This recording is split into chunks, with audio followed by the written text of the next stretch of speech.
So ఇప్పుడు నేను నా అర్లియెస్ట్ మెమరీ ఆఫ్ ట్రోల్ ఏంటి చెప్పిన అంటే నేను తీసుకునే విధంగా ట్రోల్స్ నేను ఎలా తీసుకుంటాను అనేది. ఇప్పుడు షోలే సినిమా దాంట్లో గబ్బర్ సింగ్ దగ్గరికి సంజీవ్ కుమార్ని కట్టేసి తీసుకొస్తారు. కవిడే కుత్తే బూతులు తిట్టడం మొదలెడతారు అంటే గబ్బర్ సింగ్. అది నేను ఎందుకు గబ్బర్ సింగ్ ఉన్న పొజిషన్కి ఆయన ఎవరు అమ్మన బూతులు తిట్టినా డజంట్ మేక్ ఇట్ డిఫరెన్స్. అవును. సో ఇప్పుడు ఇది ఒకటి. ఇప్పుడు ఏంటి అది కూడా కొంచెం నవ్వటం కూడా, కానీ చాలాసార్లు ట్రోలర్లో ఉన్న క్రియేటివిటీని నాకు నచ్చుతుంది. నాకు ఎంత దారుణంగా నన్ను ట్రోల్ చేస్తే నేను అంత ఎంజాయ్ చేస్తాను. దారుణం అంటే అర్థం ఏంటి, ఎంతో కొంత క్రియేటివిటీ ఉంటుంది. అవును. ఇప్పుడు ఇప్పుడు ఫర్ ఎగ్జాంపుల్ ఏమంటారు, నీ కూతురు వయసులో ఉన్న దాంతో నువ్వు డాన్స్ చేస్తావరా సిగ్గులేని ఎదవా అని అన్నాడు అనుకోండి సపోజ్ ఒక ట్రోలర్. నేను ఈ వయసులో కూడా నా కూతురు వయసులో అమ్మాయితో చేయగలుగుతున్నానని నేను చాలా పెద్ద గర్వంగా ఫీల్ అవుతాను. వాడేమో అలా చూస్తున్నాడు. అప్పుడు నేను అది ఆడికి అర్థం కావట్లేదు పాపం అనుకుంటా. సో అది the way you take it and the way you interpret it is the point. Correct.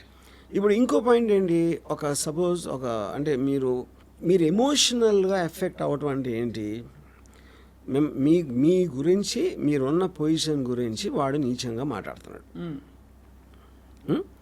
అప్పుడు మీకు కోపం వస్తుంది, బాధ వేస్తుంది, లేకపోతే ఏదో సంథింగ్ లైక్ దట్. నేను ఎప్పుడైనా సరే అవతలోడు నా గురించి మాట్లాడితే నేను అసలు వాడు ఇలా అంటే నేను ఎందుకు ఎఫెక్ట్ అవ్వాలి ఆలోచిస్తాను, వాడి గురించి ఆలోచన అసలు. I think about myself, why would I get affected, why should I get affected అని దాంట్లోంచి మీకు ఒక అండర్స్టాండింగ్ వస్తుంది. కరెక్ట్. ఇప్పుడు ఉదాహరణకి ఒక పాము ఉంది, పాముని చూడగానే భయం వేస్తుంది, లేకపోతే మీరు చంపడానికి ట్రై చేస్తారు, ఏమైనా అరుస్తారు, ఇది చేస్తారు. ఎందుకు, పాము కరిస్తే మీరు చచ్చిపోతారు. బట్ అప్పుడు ఆ పాము ఏంటి, అది ఎంత ఫాస్ట్గా వెళ్ళగలుగుతుంది, దానికి చెవులు ఉంటాయా, వైబ్రేషన్స్ ఉంటుందా, లేకపోతే అసలు దాని బ్లడ్ స్ట్రీమ్లో దాని పాయిజన్ ఎలా పనిచేస్తుంది, ఇది అది అన్నీ మీరు తెలుసుకుని అప్పుడు మీరు దాన్ని డీల్ చేశారనుకోండి, దాని పక్క నుంచి వెళ్ళిపోవాలా, ఇగ్నోర్ చేయాలా, వెనక్కి తిరిగి వెళ్ళిపోవాలా, దాని మీద నుంచి దూకాలా, లేకపోతే ఏమన్నా మీకు ఆప్షన్స్ ఉన్నాయి. కానీ పావు చేసి ఒక పుసకొడతాను నా మీద, నన్ను కరిసేస్తుంది అని మీరు దాని మీద ఎమోషనల్ అయిపోతే దాని నైజం అది. అవును. పాము అది చేయకపోతే పాము ఎట్లా అవుతుంది, సేమ్ థింగ్. అది చెప్తున్నాను, దానికి వస్తున్నా. ట్రోలర్స్ అనేవాళ్ళు వాళ్ళకి లైఫ్లో వచ్చిన ఒకే ఒక అద్భుతమైన అవకాశం సెలబ్రిటీ అవ్వడానికి. ఇది అంటే వాళ్ళు ఎంత బాగా రోల్ చేస్తే everybody wants to become a celebrity. ఎంతో కొంత ఒక 2 బిట్ వాళ్ళకి ఫేమ్ రావాలి. ఆ ఫేమ్ రావడానికి హార్డ్లీ 0.0001% పీపుల్ పాపులర్ అవుతారు. కానీ సోషల్ మీడియా ట్రోలర్స్ ఏంటి, వాడు చేసిన ఒక వెరీ ఇంటెలిజెంట్ మీము, లేకపోతే ఒక ఫ్రేజు, లేకపోతే దాని మూలాన వాడికి లైక్స్ వస్తాయి. అవును. ఆడుకున్న దాంట్లో. So each of them can become a celebrity in their own right. అది వాళ్ళ టెంప్టేషన్. అవును. అప్పుడు ఎవరినైతే వాళ్ళు ట్రోల్ చేస్తున్నారో వాళ్ళు రియాక్ట్ అయితే అది వాళ్ళకి సూపర్ హిట్ కింద లెక్క. అది సూపర్ హిట్ సినిమా కింద లెక్క వాళ్ళకి, ఎందుకంటే అవతల రియాక్ట్ అయ్యాడు కూడా. అప్పుడు మీరు only way to counter that is ignore them. ట్రోలర్స్ని ఇగ్నోర్ చేయటం తప్పిస్తే వేరే విధంగా మీరు ఏమీ చేయలేరు. కానీ ఇక్కడ ఒకటి అడుగుతాను, ఇప్పుడు రోడ్డు మీద ఒక వ్యక్తి వెళ్తుంటే, ఎవరైనా వచ్చి ఒక అమ్మాయి వెళ్తుంటే ఫర్ ఎగ్జాంపుల్, ఆ అమ్మాయి గురించి బ్యాడ్గా బిహేవ్ చేసినా, ఈవ్టీజ్ చేసినా కూడా షీ టీమ్స్ వచ్చి పట్టుకుంటాయి కదా. మరి trollers they are doing the same thing in a virtual space. Why is that not an offence? ఎందుకంటే ఇట్ ఈస్ నాట్ పాసిబుల్. ఇప్పుడు మీకు ఫ్రీడమ్ ఆఫ్ స్పీచ్ ఉంటుంది.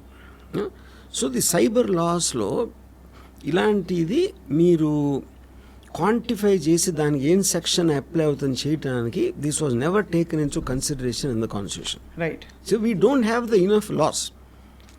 ఇప్పుడు బూతులు తిట్టడానికి ఏమిస్తారు, ఏమిస్తారు.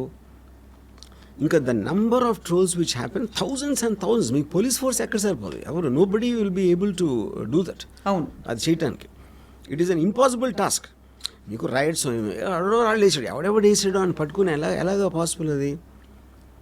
కరెక్ట్. ఇప్పుడు ఇంకోటి ఏంటండి, ఇది ఫిజికల్ ఇంజురీకి మీరు చెప్పిన దానికి మీరు ఏ మాట వాడితే ఏమవుతుంది అనే దానికి. ఇప్పుడు పాలిటీషియన్స్ బూతులు తిడతారు అవతల పార్టీని, పాలిటీషియన్స్ వేరే వాళ్ళని ఎవరినో తిడతారు, ఏదో ఇష్యూలో మాట్లాడుతూ ఉంటారు. డైరెక్ట్గా మన లీడర్స్ అనుకునే వాళ్ళే అంత ట్రోల్ చేస్తూ ఉంటే ఇంక మీరు వేరే వాళ్ళని ఇంకే ట్రోలింగ్ ఏంటి? అవును, అంతే కదా. అదే కదా బేసిక్గా. మీరు సెటైర్ చేస్తున్నారు, ఫన్ చేస్తున్నారు, ఇది చేస్తున్నారు, same thing what they are doing. అవును. అందుకని ఆ విషయాన్ని ఇగ్నోర్ చేయడం తప్పిస్తే వేరేది లేదు. కానీ ఇక్కడ ఇగ్నోర్ చేయకపోవడం వల్ల అది వెళ్ళి ఎస్కలేట్ చేయి, గొంతెత్తి మాట్లాడు, ప్రశ్నించు అన్నట్టుగా పాపం పవిత్ర వెళ్ళి దర్శన్కి చెప్పడం, అతన్ని సీరియస్గా తీసుకోవడం, అండ్ తర్వాత జరిగిన పరిణామాల్లో ఇవన్నీ బయటపడడం ఒక చాలా సీరియస్ ఒక ఇంకా ఎంతమంది లైవ్స్ ఎఫెక్ట్ అయిపోయాయి ఒక్క ట్రోల్ వల్ల. యా, అది కూడా గమనించాలి కదా. So how come then that we don't have or should we have laws? నేను అదే అంటున్నాను. ఇప్పుడు సపోజ్ నేను పవిత్ర గౌడ ప్లేస్లో ఉంటే I would have just smile. నేను చూసిన ఒకవేళ అది నా నోటీస్కి వచ్చిన వాడు అన్నది, I would have smile because I should know that he some ఒక పని లేనోడు ఎవడో, పని పాట లేనోడు ఒకడు. పని పాట లేనోడు చేస్తారు ట్రోల్స్, వేరే వాళ్ళు ఎందుకు చేస్తారు? People are busy, will never troll. అవును. వాడు అంటే అప్పుడు ఇప్పుడు ఏనుగు వెళ్తుంది, అదే ఎగ్జాంపుల్ చెప్తాను. If she didn't even react to that, ఇదంతా ఎందుకు జరుగుతుంది? రైట్, కరెక్టే. అది పవిత్రాన్న పట్టించుకోకూడదు, లేకపోతే దర్శనాన్ని చెప్పొచ్చు, వాళ్ళు ఏదో అవుతారో వదిలేయండి, అయిపోయింది. వదిలేండి, అయిపోయింది అక్కడ. దాని తర్వాత ట్రోలర్ ఏం చేయలేడు కదా. మీరు వాడు చేసిన దానికి రియాక్ట్ అయితేనే దాని పరివేశనం వస్తుంది. రియాక్ట్ అయ్యి అనుకోకుండా ఊరికే ఒక చిన్న జలకిద్దామన్న ఒక పర్హాప్స్ ఒక ప్రయత్నం వికటించి ఈ విధంగా చూసి ఒక్కసారి మీరు డిసిషన్ తీసుకున్న తర్వాత ఇంక మీ చేతులు ఉండదు కదా. అంతే. You can't control the role of what the decision you made. Correct. ఇప్పుడు ఉదాహరణకి నాకు మెనీ ఇయర్స్ బ్యాక్ ఒక పర్టిక్యులర్ ఒక ఆస్పెక్ట్లో ఒకటి విపరీతమైన కోపం వచ్చింది ఒక మనిషి మీద. హీ నోస్ సమ్ ఫ్యాక్షన్ గా ఆ టైంలో. తనకి చెప్తా ఉంటే ఇలా చేసాడు అన్నాడు, అది నేను మౌనం చూపించలేకపోతున్నా, అది ఇది అని చెప్తా ఉంటే ఆ ఫ్యాక్షన్ లీడర్ చంపేద్దాం అన్నాడు. చంపేద్దాం అంటే ఈయన టెంప్టెడ్. ఎందుకు? మీకు విపరీతమైన కోపం వచ్చినప్పుడు ఏదో చేయాలని అనిపించడం అనేది మానవ సహజం. అవును. ఇప్పుడు ఒక కెపాసిటీ ఉన్న పర్సన్ ఉన్నాడు మీ దగ్గర, కానీ వద్దు ఆడు పాప అన్నాడు, కానీ మీ పేరు రాకుండా చూసుకుంటాను, మళ్ళీ టెంప్టెడ్. కానీ ఫైనల్లీ సెన్స్ ప్రివైల్ చేయలేదు. రైట్. ఎందుకు చేయలేదు? ఒకటి, ఏదన్నా బెడిసి కొట్టిందంటే మళ్ళీ నా పేరు వస్తుందా? ఇప్పుడు ఇది ఎవరు చెప్పారు నాకు? ఎవరైతే అది చెప్పాడో అతను ఆడే చెప్పాడు. అతను నాకేమన్నాడంటే, రాము అది జరిగిన నెక్స్ట్ డే చేస్తుంటే చెప్పి చూడండి చంపేమని. 10 రోజులు అయింది కాబట్టి నా కోపం కొంచెం తగ్గింది. అవును. అందుకని నేను బయటపడిపోయినాడు. అప్పుడేంటి, మనకి పాత ఇది ఉంది, count to 20 when you're angry అని. అవును. 20 లెక్క పెడితే నీ కోపం పోతుంది అంటారు కదా. సో అప్పుడేంటి, కోపం అనేది it's a human tendency, but it's an emotion and all emotions keep coming down with time or whatever else happens, you know. So ఇప్పుడు అందుకని ఈ ట్రోల్ అనేది మీరు చైన్ ఆఫ్ ఈవెంట్ ఎంత ఉంటుంది. ఫస్ట్ డెసిషను ఈ పవిత్ర దర్శనానికి పెట్టడం, దర్శనంకి ఉన్న ఇమ్మీడియట్ కోపంతో ఆడికి చెప్పడం, వాడి అబ్డక్ట్ అక్కడ అయిపోయింది. అవును. ఇదే దర్శనం ఒక రోజు డీల్ అయి ఉంటే I doubt would have done it. ఇవన్నీ టక్ జరగడంతో బేసిక్గా. కానీ సో దీంట్లో what has to be educated is not to take troll seriously, because మీ రియాక్షన్ బట్టి వాళ్ళ బలం వస్తుంది, కానీ వాళ్ళ అన్నమాలని ఏమీ జరగదు. See, today we are living in a world they can fake your pictures.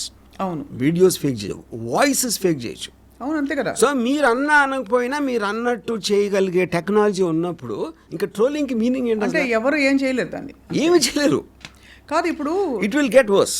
ఎందుకు ఇట్ విల్ గెట్ వర్స్ అంటే, మనకన్నా 10 రెట్లు ఎక్కువ అమెరికాలో ట్రోల్ చేస్తారు పాలిటీషియన్స్, ప్రెసిడెంట్. అంటే మీకు అసలు you cannot imagine what they doing. కానీ అమెరికాలో తేడా ఉంటుంది వర్మ గారు, బికాస్ అమెరికాలో కల్చరల్ ఫ్యాబ్రిక్ ఎలా ఉంటుందంటే, సోషల్ ఫ్యాబ్రిక్, పొట్టి బట్టలు వేసుకున్నట్టు, బట్టలు ఏంటి పైన తీసేసినట్టు, ఇంకోటి చేసో, లేకపోతే ఒక బూతు తిట్టినా కూడా ఆ కల్చర్లో అది కూడా కాదు. సి, ప్రెసిడెన్షియల్ ఎలక్షన్ వస్తుంది ఇప్పుడు నవంబర్లో. The amount of trolls on Biden and Trump and everybody unbelievable అసలు. అంటే అలా ఆలోచించే మనుషులు ఉంటారని కూడా మనం ఊహించలేం. But that will become a part of life అన్నాను. అంతే. which is being done not only by the anonymous trollers, also being done by stand-up comics కానీ యాంకర్స్ కానీ అందరూ ఆ లాంగ్వేజ్లోకి వెళ్ళిపోయారు. ఒక ఫ్రీ ఫర్ ఆల్ అది. సో దాన్ని మీరు రిస్ట్రిక్ట్ చేయడానికి ట్రై చేశారంటే ఫండమెంటల్ ఫ్రీడమ్ ఆఫ్ స్పీచ్ కింద వస్తుంది. అదే కాబట్టి ట్రోలర్స్ ప్రతిసారి మీరు అలాగా నేను గబుక్కుని పెట్టాను అది ఫ్రీడమ్ ఆఫ్ స్పీచ్ని కాంట్రబ్యూన్ చేస్తా లేదు ఎవరితో చెక్ చేస్తాను నేను అసలు అది. మీరు వేలు వచ్చేస్తా ఉంటే మీరు ఎంతమంది నన్ను పట్టుకుంటారో ఏం చేయగలుగుతారు దాన్ని. Correct. Yeah that's the point. But so the only solution I'm repeating once again to ignore trollers అంతే. ఇది ఇంకో విషయం అడగాలి. చాలా వర్షం వచ్చింది ఏమి చేయలేము, చిన్న తడిసిపోయాం అంతే. మరి వర్షం మీద కోపం రావాలంటే ట్రోలర్స్ మీద కూడా రాకూడదు అంతే. ఆ వెదర్ ఇంకోటి ఏంటంటే ట్రోలర్స్ని మీరు తప్ప ఎవరు సీరియస్గా తీసుకోండి, వేరే ఎంటర్టైన్ కూడా తీసుకుంటాడు. అరే భలే ట్రోల్ చేశారు చూసారా ఆయన చేశారా అని అంటే ఈడు హ్యాపీ, ఆడు సీరియస్గా తీసుకోడు. ఆడు పిల్లి జీవితానికి అది గొప్ప. Takes a troll seriously except for the person who is being subjected. అంతే. మీ మీద జోక్ వేస్తే మీరు సీరియస్గా తీసుకుంటారు, మిగతా అందరికీ ఎంటర్టైన్మెంట్ కదా అది. ఇప్పుడు నా చిన్నప్పుడు ఒకసారి స్కూల్లో నేను ఒక స్కూల్ బస్లో అంటే ఒక ఎవడో పిక్ పాకెట్ని పట్టుకున్నాను. పిక్ పాకెట్ని పట్టుకుంటే ఆయన్ని అందరూ కొడుతున్నారు. ఇప్పుడు నా పక్కన నా ఫ్రెండ్ ఆడు వెళ్ళి కొట్టి వచ్చాడు, కొట్టి అది గుద్దినా అన్నాడు. ఆడు అంటే ఏంటి ఆడు గుద్దటంలో ఆడు పిక్ పాకెట్ ఆడు దొంగ అనేది పాయింటే కాదు. అలాంటి వాడు ఒకరిని కొట్టడానికి నాకు ఛాన్స్ వచ్చింది అని ఆడు super happy. Troller mentality exactly అదే ఉంటుంది. అది